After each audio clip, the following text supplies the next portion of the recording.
Live from Fargo and serving you on TV, online, and on the go. This is Valley News Live 10 at 10. She said she was in the hospital. She was assaulted. She was beat up really bad. A phone call no parent wants to hear. Good evening, everyone. Thanks so much for joining us tonight. Stephanie is off. This mother is claiming that her 15-year-old daughter, both from Moorhead, was brutally assaulted a week ago on the White Earth Reservation. She says tribal police aren't doing enough to bring her daughter's attackers to justice. So she's blowing the whistle on the investigation. Valley News Team's Christina Craig looked into it, and just a warning, some images may be disturbing. A party a week ago on the White Earth Reservation where alcohol was involved spiraled out of control, and video shot from the party was posted to Facebook. I think she was lucky to have lived. I think just seeing 20 seconds of one fight, I can't imagine what it must have been like when all three girls had her on the ground and were kicking her and punching her. After spending 5 hours in the ER, Nadja Finch says she considers her daughter fortunate, walking away from what she calls a brutal attack. It all started when her daughter's classmates invited her to a party on the reservation. She had asked to leave, and they wouldn't let her go. Finch says one of the girls even took her daughter's phone, so she couldn't call for help. White Earth Tribal Police have the original video of the assault, which Finch says is much clearer. They told me they're investigating, but aren't saying much more. I'm infuriated. I can't believe that our justice system allows for 3 teenagers to assault one, and they are sitting at home like nothing happened. Finch is looking for justice to hold her daughter's attackers accountable. I think the longer that the police were taking, the more anxious I was getting about this whole situation. After a week, bruises are still visible, and no one is behind bars. In Moorhead, Christina Craig, Valley News Live. White Earth Tribal Police did call this an ongoing investigation. Stay tuned to valleynewslive.com for any updates. If you need help uncovering fraud or corruption in your community, call our whistleblower hotline 701-237-6576 and leave your tip. It took fire crews hours before a massive blaze could be tamed in rural Clay County this afternoon. Scorched earth, thick smoke, and it was very hot and very windy when our news team arrived on scene. The smoke plume could be seen for miles. Firefighters from the Minnesota DNR, Holly, Barnesville, and Pelican Rapids all responded to the area nearly on the border between Clay and Otter Tail counties. Initial estimates put the total area burned at 1,000 acres. Clay County Sheriff Bill Bergquist says criminal charges could be pending after the DNR investigates what sparked the fire. These woods, they start on fire, and there's no way that a single person is going to control them. But if they did start something and they are caught doing it, they will be held responsible. Officials said that they thought an area resident being careless could be the cause. Some good news to report on that fire earlier that threatened the University of Mary in Bismarck. Firefighters say the wind is blowing flames away several miles south of the school. Some residents living near the fire were asked to evacuate as a precaution. National Guard Black Hawk helicopters were being used to stop the fire. The cause there is unknown. I'm joining meteorologist Lisa Green here to talk more about the weather conditions. We know about the dryness and the wind and what's that doing to the fire index, but also these winds are having an impact in another way. That's for sure. You know, we are dealing with explosive fire conditions in the short term right now, but once that wind goes down, we're still stuck with the dry weather that is going to continue to be a problem here. In the last 6 months, in fact, the valley has experienced critically low precipitation amounts since October 1st. Grand Forks has added up less than 2 inches of moisture, and that ranks #1 as the driest stretch ever in Grand Forks. In Fargo, it's nearly as bleak with at more than 2.5 inches. That's the 3rd driest. It's led to some very dry grasses and trees, which is, of course, that dangerous source of kindling when the wind is strong.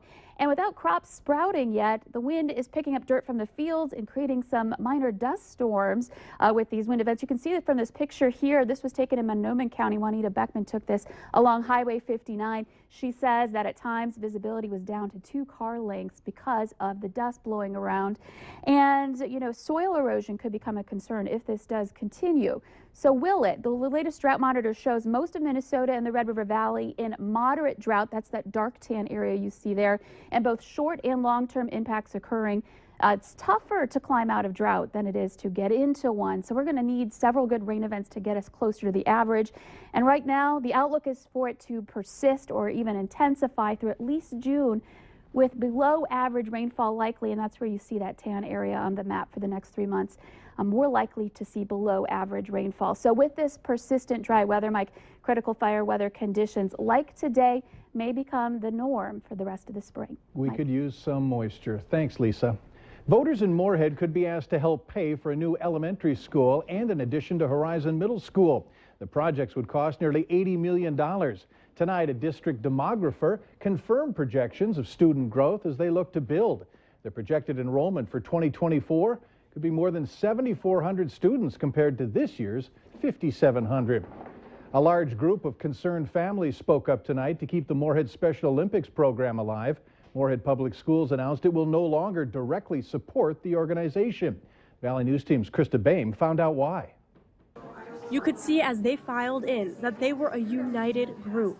Moorhead families asking the school board to reconsider a program that's been supported by the schools for more than 40 years.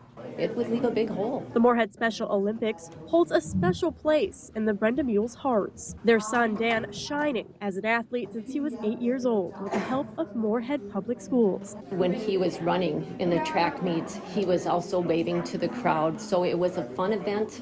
It meant something to him. But a recent letter sent to parents indicated the school's unwillingness to no longer directly support the Special Olympics, leaving this family devastated and a room full of others. By Moorhead backing out or not supporting it, it would have to be done after school and have to be done on their own time. And right now there's only a small band of volunteers that are doing the sports that we are doing. In the letter, the district says there have been a number of challenges with the program, like participation through a field trip, requirements with participation, and completing medical forms. These parents say it's just like any other sport, which has the same hardships. If 2 days a year they need to leave school to participate in an event, I don't see how that can be. There's some cost to it, yes, but I can't believe it's any different than any of the other team sports or club sports. A team of families pleading to the board to reconsider a program that they say helps their kids exceed like any other student. Please be a voice for the many kids and young adults who cannot speak for themselves. Krista Boehm, Valley News Live. Despite the large crowd, only one spoke to the board, and the board didn't respond tonight. In the letter sent to parents, the Moorhead Public Schools did say that there will be an adapted athletics program next year for students, but parents say it will not include elementary students. Work began today on a stretch of 32nd Avenue South in West Fargo. Access was closed from Veterans Boulevard to Cheyenne Street. The $6 million project will expand this 2-lane street into 4 lanes. Nearby businesses are now getting used to their new entrance from 34th Avenue rather than 32nd Avenue. This project has 2 phases. The second phase starts in July. Another significant road project is on both I-29 and I-94. North Dakota DOT saying that crews are sweeping debris and will have temporary lane closures this week. To keep up on the latest traffic reports, here's some advice. Tune into the Valley today to catch weather and traffic on the ones. We're the only station in the Valley giving morning traffic updates. The city of Moorhead is calling for volunteers to help with a cleanup day along I-94. The annual spring letter cleanup is happening this Wednesday. From noon to 4, volunteers will be picking up trash on a 1.4-mile stretch from the Red River to 20th Street South. The city of Moorhead maintains an adopt a highway zone along I-94 from the Red River to 34th Street South. Now, the Public Works Department will provide each volunteer detailed instructions. You'll have safety vests, work gloves, and plastic garbage bags. Also, be sure to wear closed-toe shoes and appropriate clothing for the weather conditions. And if you have any questions, you can contact the Moorhead Public Works or go to valleynewslive.com and click on this story. Valley News Live 10 at 10 continues with no wait weather. Well, it's been a dry start to spring, and it's been very windy the last several days. Even though it's warmed up, it's been hard to really enjoy that mild weather with the wind. And we can't, underscore it anymore, but do not burn under any circumstances. It's just too dry. You even have to be careful driving over the dead grass with your hot exhaust. Yeah. Anything could really ignite our dry tinder vegetation out there. And it's Severe Weather Awareness Week. This is a time of the year when we look forward to remembering what to do when severe thunderstorm type weather approaches the area. This week is dedicated in Minnesota, and a lot of counties across Minnesota going through some reminders of differences between watches and warnings. But one thing is for sure, you can get the latest right here and online at valleynewslive.com. Be sure to download our free VNL weather app on your cell phone. No matter where you travel across the region or nation, your weather will be covered. Temperatures have slipped all the way into the 30s along Highway 2. Grand Forks, Devils Lake, 37 there, 44 in Jamestown, 46-degree readings for Detroit Lakes, Fergus Falls, Wahpeton, Breckenridge at 45 degrees this hour. Look at the tower cam and make note, it's not shaking, and it looks like that wind has settled down substantially heading into the evening. In fact, right now, calm at Hector International Airport. 41 degrees and the humidity a very dry 29%. Because of the dry air, the warm temperatures and the very gusty winds, the fire danger has been very high lately, and our tower cam time lapse capturing the Otter Tail County area fire that happened near Pelican Rapids earlier today.